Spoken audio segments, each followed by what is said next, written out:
need Greenland for national security, so we're going to see what happens. I'd like to make a deal, the easy way, but if we don't do it the easy way, we're going to do it the hard way.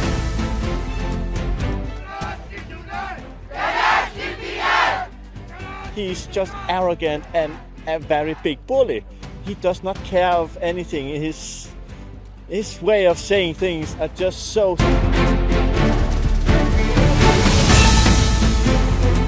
ግሪንላንድን መግዛት እፈልጋለሁ።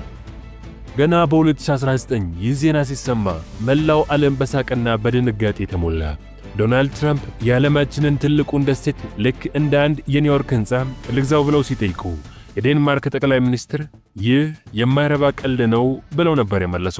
ሚዲያዎችም ለሳምንታት መነጋገር ያደረጉት። ነገር ግን ይህ የትራምፕ እብደት ወይንም የጠዋት ምርቃን አልነበረም። ከዚህ ጥያቄ በስተጀርባ አሜሪካ ለዘመናት የደበቀችው እና አሁን ይፋ ያደረገችው ታላቅ አስፈሪ የጂኦፖለቲካ ሴራ አለ። ዛሬ ወደዚህ የበረዶ ዓለም ዘልቀን እንገባለን። ግሪንላንድ ማለት ባዶ የበረዶ ሜዳ አይደለችም። ይህ ቦታ አሜሪካና ሩሲያ በኒኩሌር ሊጠፋፉበት የነበረበት የጦር ሜዳ ነው። ይህ ቦታ ቻይና በጸጥታ ሰርጋ እየገባችበት ያለ ወሳኝ ቀጠና ነው። ይህ ቦታ ነገ የእናንተ ስልክ፣ ኮምፒውተር እናም የኤሌክትሪክ መኪና እንዳይቆም የሚያደርጉ ውድ ማዕድናት የተከማቹበት የወደፊቱ ባንክ ነው። ዶናልድ ትራምፕ ለምን በዚህ ቦታ ላይ አይናቸውን እንደጣሉ እና አሜሪካ ይህንን ቦታ ለመቆጣጠር ምን ያህል ርቀት እንደምትሄድ ስንመለከት ጉዳዩ የሪል ስቴት ሽያጭ ሳይሆን የዓለምን ኃይል የመቆጣጠር ጉዳይ መሆኑን ትረዳላችሁ።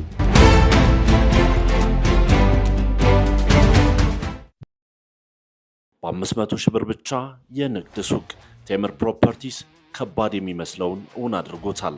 በፍጥነት እያደገ በሚገኘው ገላን ኮንዶሚኒየም ሮብ ሆቴል ፊት ለፊት 3000 ካሬ ሜትር ላይ ያረፈ G+7 የንግድ ሱቅ ግንባታ ጀምረናል። በ500 ሺህ ብር ቅድመ ክፍያ ከ2.5 ሚሊዮን ብር ሙሉ ክፍያ ጀምሮ የሱቅ ባለቤት ይሁኑም።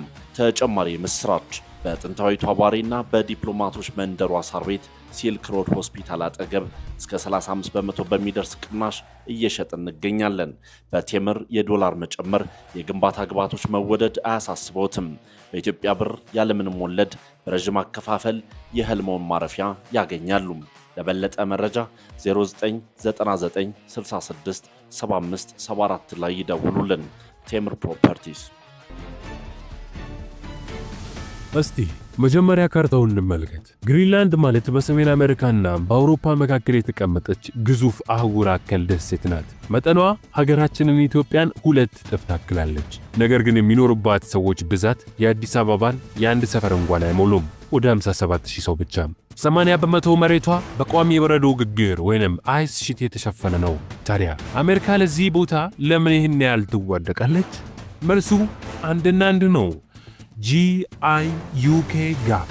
ይህ በወታደራዊ ሳይንስ ግሪንላንድ፣ አይስላንድ፣ ዩናይትድ ኪንግደም ጋፕ ይባላል። በሩሲያና በአሜሪካ መካከል ጦርነት ቢነሳ የሩሲያ የኒኩሌር ሰርጓጅ መርከቦች ወይንም ሰብማሪንስ ወደ አትላንቲክ ውቅያኖስ በመግባት አሜሪካን ለማጥቃት ማለፍ ያለባቸው በዚህ ጠባብ የባህር መስመር በኩል ነው። አሜሪካ ግሪንላንድን ከተቆጣጠረች ይህንን በር ትዘጋለች። የሩሲያ ሰርጓጅ መርከቦች እዚህ ጠባብ ቀዳዳ ውስጥ ገብተው በአሜሪካ ራዳር ሳይታዩ ማለፍ አይችሉም። ስለዚህ ግሪንላንድ ለአሜሪካ የፊት በር ዘበኛ ማለት ናት። ይህ ቦታ በእጅ ካለ አሜሪካ በሰላም ትተኛለች። በጠላት እጅ ከገባ ግን ዋሽንግተን ዲሲ በደቂቃዎች ውስጥ አመድ ልትሆን ትችላለች። ብዙ ሰዎች ትራምፕ ይህንን ሐሳብ ያመጡት የመጀመሪያው ሰው ይመስሏቸዋል፣ ግን ተሳስተዋል። አሜሪካ ግሪንላንድን ለመግዛት ስትጠይቅ ይህ ለሶስተኛ ጊዜዋ ነው። የመጀመሪያው ሙከራ እንደ አውሮፓውያኖቹ የዘመን ቀመር በ1867 ተካሄደ። አሜሪካ አላስካንም ከሩሲያ በገዛችበት ዓመት የውጭ ጉዳይ ሚኒስትሩ ዊሊያም ስዋር ቀጣዩ ኢላማችን ግሪንላንድ ናት ብለው ነበረ። ነገር ግን ኮንግረሱ ያኔ አላስካ ራሱ በረዶ ነው፣ ሌላ በረዶ ምን ያደርግልናል ብለው ውድቅ አደረጉት። ሁለተኛው ሙከራ የተካሄደው በ1946 የሁለተኛው የዓለም ጦርነት እንዳበቃ ፕሬዝዳንት ሃሪ ትሩማን ግሪንላንድን ያለችበትን ወሳኝ ቦታ ተረድተው ለዴንማርክ መንግስት $100 ሚሊዮን በወርቅ እንከፍላቸዋለን ሽጭልን አሉ። ያኔ $100 ሚሊዮን ማለት የዛሬ ቢሊዮኖች ማለት ነው። ዴንማርክ ግን መሬታችንን አንሸጥም አለች። ነገር ግን አሜሪካ እሺ ብላ ማልቶችም በግሪንላንድ መሬት ላይ ቱሉ ኤርዝ ቤዝ የተባለውን ግዙፍ የጦር ሰፈር ገነባች። ይህ የጦር ሰፈር ከአሜሪካ ድንበር ውጪ ካሉት ሰፈሮች ሁሉ ትልቁና ሰሜናዊው ነው። ከዚህ ቦታ ሆኖ አሜሪካውያን የሩሲያን እያንዳንዱን እንቅስቃሴ በሳተላይትና በራዳር ይቆጣጠራሉ።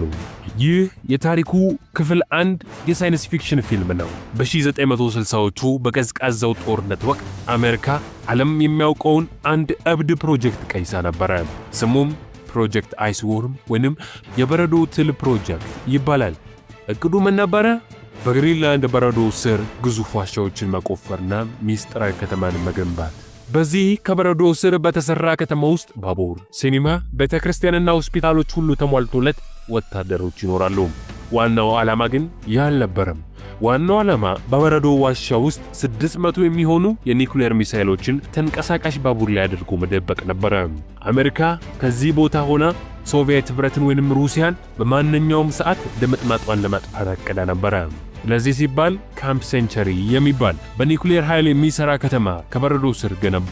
ነገር ግን ተፈጥሮን ማሸነፍ አልተቻለም። የበረዶ ግግር ወይንም ግላሽር በየጊዜው ስለሚንቀሳቀስ የገነቡትን ዋሻ እያፈራረሰ የኒኩሌር ሪያክተሩን ለአደጋ አጋለጠው። በመጨረሻም ፕሮጀክቱ በጣም አደገኛ ስለሆነ በድብቅ ተዘጋ። አሜሪካውያኑ ቆሻሻቸውንና ራዲዬሽኑን በረዶ ስር ቀብረውት ሄዱ።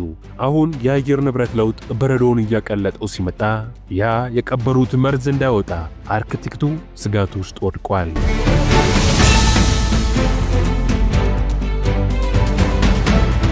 አሁን ወደ አንደኛው ክፍለ ዘመን እንመለስ። ዛሬ አሜሪካ ግሪንላንድን የምትፈልገው ለሩሲያ ብቻ አይደለም። አንድ አዲስ ስጋት ተጨምሯል።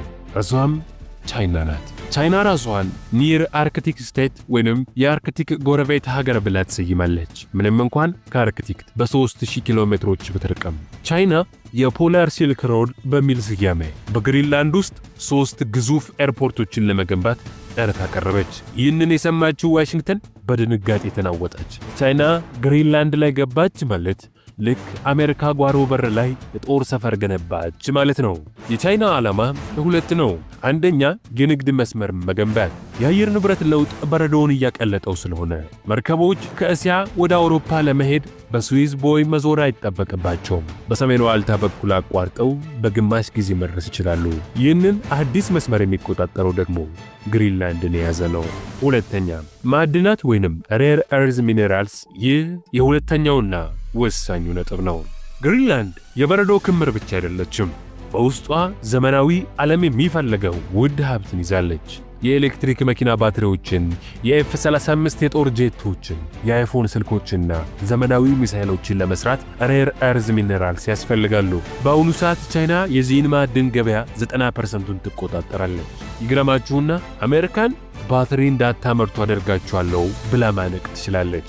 ነገር ግን ጥናቶች እንደሚያሳዩት በግሪንላንድ በረዶ ስር ቻይናን ከገበያ የሚያስወጣ እጅግ ግዙፍ የሆነ የእነዚህ ማዕድናት ክምችት አለ። በተጨማሪ እስካሁን ያልተነካ የነዳጅና የተፈጥሮ ጋዝ ክምችትም አለ። በረዶ በሞቀ ቁጥር እነዚህ ማዕድናት የማውጣት እየቀለለ ነው። ስለዚህ ትራምፕ እንገዛዋለን ሲሉ እየገዙ ያሉት መሬቱን ብቻ ሳይሆን የአሜሪካን የወደፊት የቴክኖሎጂና የኢኮኖሚ የበላይነትን ጭምር ነው። ግሪንላንድ የዴንማርክ ግዛት ብትሆንም የራስ ገዝ አስተዳደር ወይንም ሰልፍ ገቨርኒንግ ስልጣን አለ። ግሪንላንዳውያን ከዴንማርክ ተገንጥለው ሙሉ ነፃ ሀገር መሆን ይፈልጋሉ።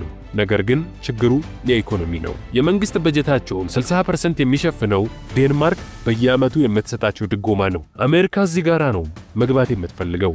ከዴንማርክ ነፃ መውጣት ትፈልጋላችሁ? እንግዲያውስ እኛ ያንን ገንዘብ እንሰጣቸዋለን፣ ኢንቨስት እናደርጋለን፣ እናንተ ብቻ ከኛ ጋር አስቡ የሚል የውስጥ ለውስጥ ዲፕሎማሲ እየተካሄደ ነው።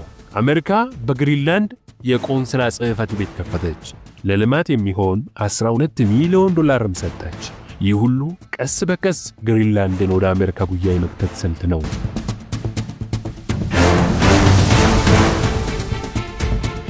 ውድ ተመልካቾቻችን የትራምፕ ጥያቄ መጀመሪያ ላይ አስቂኝ ሊመስል ይችላል። ነገር ግን ታሪክን፣ ጂኦግራፊን እናም የኃይል ፉክክርን ስንመለከት ጥያቄው በጣም ምክንያታዊና አስፈሪ ነው።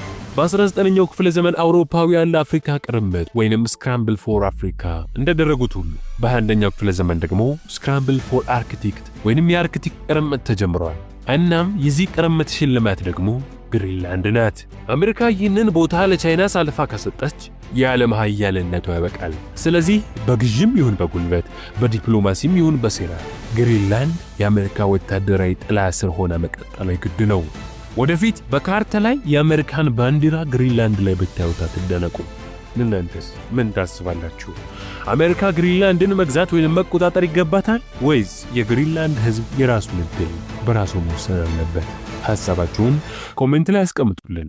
እስካሁን ደቂቃ ስለተከታተላችሁን ከልብ አድርገን እያመሰገንን ይህን ቪዲዮ ከወደዳችሁት መረጃ ስጭ ነው ብላችሁ ካሰባችሁ እንዲሁም ለሌሎች እንዲደርስ ያግዘን ዘንድ ቪዲዮ ላይክ ቻናሉን ሰብስክራይብ በማድረግ ያላችሁን ሐሳብ አስተያየትም ከስር በኮሜንት መስጫ ስፍራው ላይ በማስቀመጥ ቤተሰባችንን ይቀላቀሉ። በቀጣይ መረጃ ሰጪ በሆነ ቪዲዮ እስከምንገናኝ ሰላም።